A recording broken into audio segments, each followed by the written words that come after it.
we brought to you the exclusive news that a legal framework for cryptocurrencies is in the offing and that the government is set to bring laws to regulate the sector. The key questions that arise include whether cryptocurrencies will be treated as an asset and how will the trade be taxed. Business Today TV has this special report for you.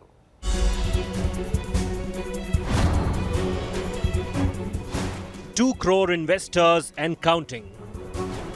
That's the number of people in India who have reportedly jumped on the crypto bandwagon.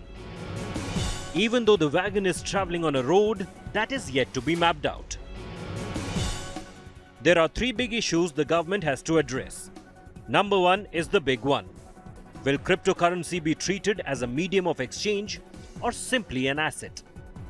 Number two, will cryptocurrencies be taxed as an asset class like other commodities? And number three, what safeguards are needed to prevent frauds in a tech-driven, fast-moving landscape? If treated as currency, imagine paying for coffee through a crypto wallet on some future date. If the currency rate has changed, not only will you have to pay a capital gains tax on the purchase, but also a transaction tax. A nightmare for tax authorities. For it to be treated as currency, I think that entire framework will have to be brought in, saying that the local currency is not the only legal tender, but we will allow. So I think that the bill, hopefully in the parliament right now, will hopefully address this issue of how it is going to be treated, and if it is treated as some form of an alternate currency, then this issue will go away.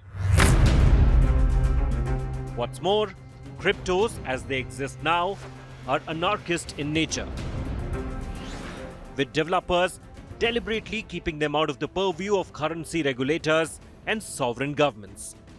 Even the securest of blockchain systems can be gamed to commit frauds, as was the case in the theft of $660 million in April this year. It has to come with number one caveats for suitability. Second, it has to be solid enough as a technology that it can't be gamed. And thirdly, even if it's a solid technology, the anti-fraud provisions and what happens if fraud or theft occurs. I think these three will have to be in place for crypto to take off as a mainstream currency. Right? China has already made it clear that it will not allow cryptocurrencies. Given that India is one of the fastest growing markets for cryptocurrency investments, whatever policy framework it ultimately finalizes will leave its mark worldwide. Bureau Report, Business Today Television.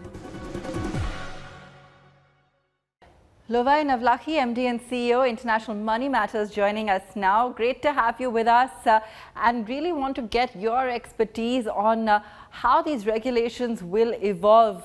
Lovai, tell us, is there a way to efficiently tax cryptocurrencies if they were to be treated as a legitimate asset, given the kind of framework that the government or regulators seem to be putting together?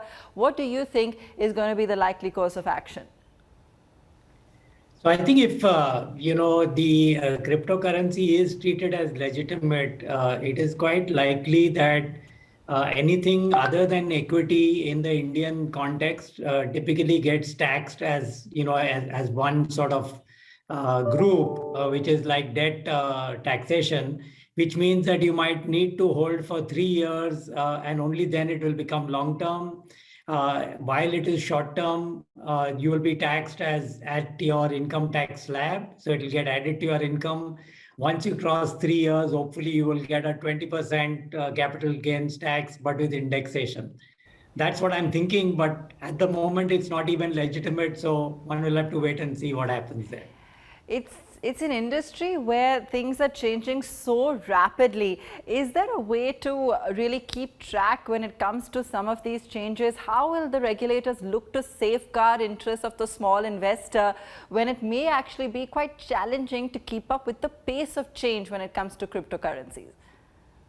Yeah, I think the one issue that will be there at any point in time is that whenever a new product comes in, first you will get creativity and you will get innovation and new products, and then you suddenly realize, oh, it's running away, it's becoming too large, and now let me start bringing in regulation. It happens in all industries, and finance is no different.